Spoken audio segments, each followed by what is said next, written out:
The Ministry of Tourism has launched a marketing plan under the Zambia Tourism Agency for the year 2023 to reposition Zambia as a preferred tourist destination. The launch, which was done at the iconic Livingstone Island, was graced by Tourism Minister Rodney Sikumba. And of course, these are some of the conversations that will shape Zambia in 2023 and of course maybe change the focus for increasing Zambia's revenue. Zimbabwe and other countries across the continent have continued to push to of course, open up the space for tourism. COVID-19 did some damage. Yeah, very important conversations to have, but let's look at it even further. Joining us this morning is Chairperson, Livingstone Tourism Association, Hilary KASHEMPA. Thank you very much for joining us this morning, Hilary. This is good news and a great fit. You have Zimbabwe as a competitor in tourism, especially because you share Victoria Falls. Now, would you say that you see yourself doing better than Zimbabwe? If not, what areas would you say you're lacking? Right, Zimbabwe being our immediate next door neighbor, I think it's not really about looking at them as competition, but obviously there's a few things we need to learn from them, and obviously we need to work closely, just like in any other environment where you have your next door neighbor. We should also share some resources together, and I feel that it's really important to take it from the angle of actually working together. So it's more of a partnership, and some of the things that we actually do on our side can positively or negatively affect them, and vice versa. So it's more of collaboration that we're looking forward to, and learning from each other. I think that's a better angle to look at it from. But now the other part to that question is the areas that you feel that Zambia is currently lacking. I mean, whilst we look at going forward, we must take a look behind and see where we're coming from and the shortcomings that we have. So what areas would you say that you're currently lacking in the tourism sector?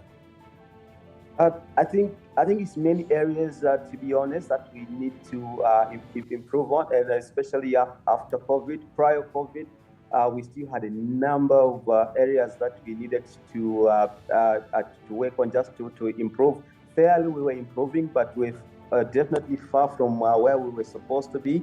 And also, since you've got in the issue of Zimbabwe, I'll just use a classic example, which of the airlines. I think when you look at our destination, particularly Livingstone here, we are averaging about 2 international flights a day, and our colleagues on the other side are averaging about 7 to 9. So that's obviously an area we need to work on and to improve, because we can just use the model that our neighbors or our colleagues have used. And obviously, it also highlights that it's possible to have more connecting flights or flights into our destination like that. And that's obviously one area we also need to learn from. All right, let's also talk about your plans for 2023. It's a new year in just about a month. What plans does Zambia have to improve on, the tourism sector, and Livingstone in particular have for 2023? Now, exactly. So, working in close collaboration with the government, particularly a department called CHAIRPERSON, or the Zambia Tourism Agency, which actually just launched in the last 48 hours, launched the marketing strategy, for 2023 for Zambia, where they do highlight that would like to increase our tourism arrivals to about 1.5 million, which is obviously would mean that we would have covered fully and have added a few numbers onto that. It's quite an ambitious and a target, and especially that we are just recovering from the COVID-19 pandemic. And there is a number of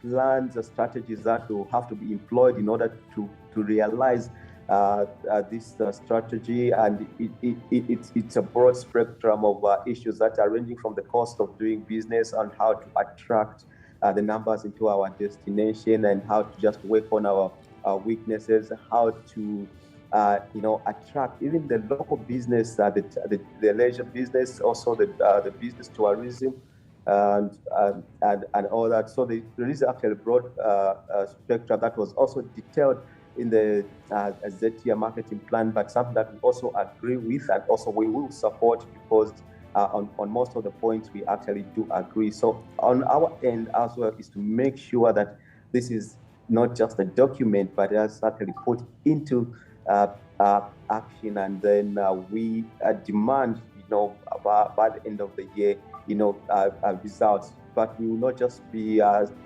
watching over the fence, but we'll actually be team players in this whole process of making sure that our tourism sector gets to a level where it is supposed to be.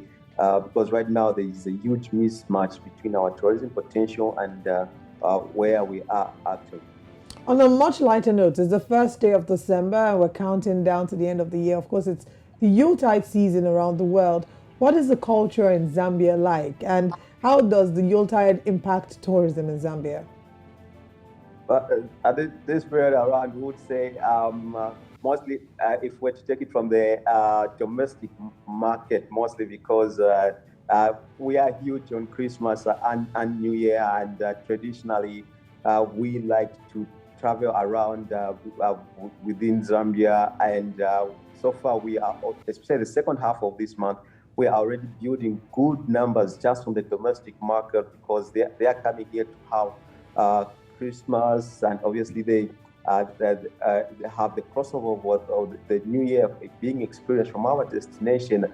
The mood right now is quite good. It's building up steadily, and we're expecting a whole lot of locals who will be really out to have a good time. Usually we go big, like I said, on Christmas and New Year, and we expect a lot of locals. Traditionally, we'll be having. We don't expect much numbers from the international market because this is the business trend. That's how it is. But the local market or domestic market does really kick in this time of the year. Hilary, thank you so much for stopping by and for sharing with us. We look forward to visiting Zambia and also, enjoying the tourism sector over there. Thanks once again.